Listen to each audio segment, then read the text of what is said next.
Near Great Haywood in Staffordshire is the Grade 1 listed Essex Bridge.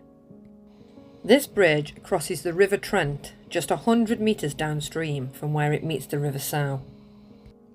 And the bridge is the least altered and longest packhorse bridge in the country, and it's still in use today.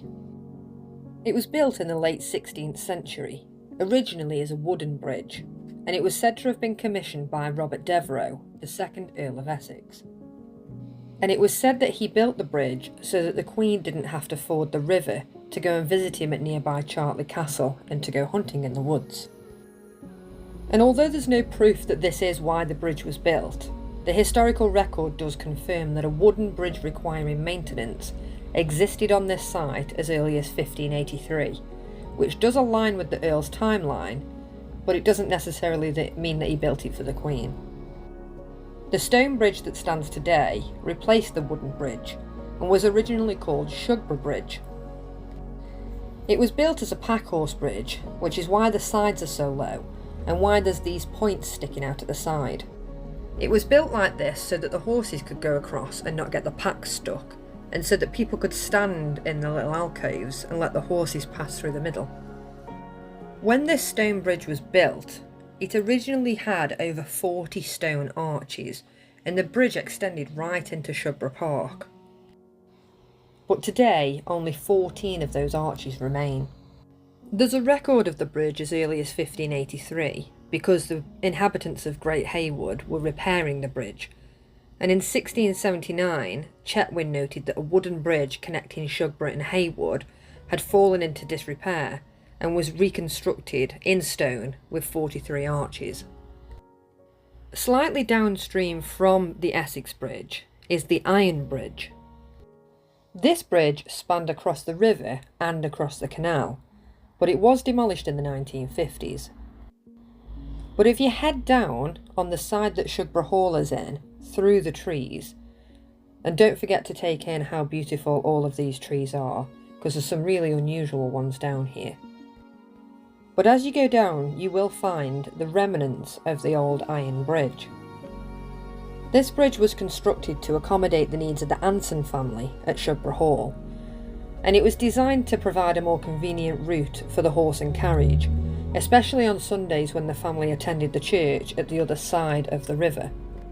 They couldn't get the carriage across the river, and at that time the landed gentry didn't really use fords, so they made a bridge that would fit the carriage over there.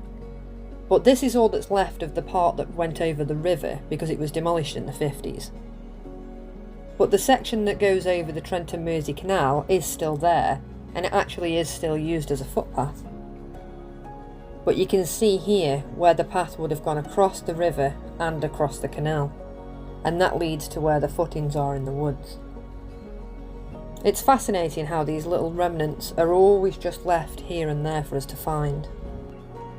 Essex Bridge is also famous for other reasons though, because in the spring of 1916, J.R.R. Tolkien resided in Little Haywood with his wife, Edith.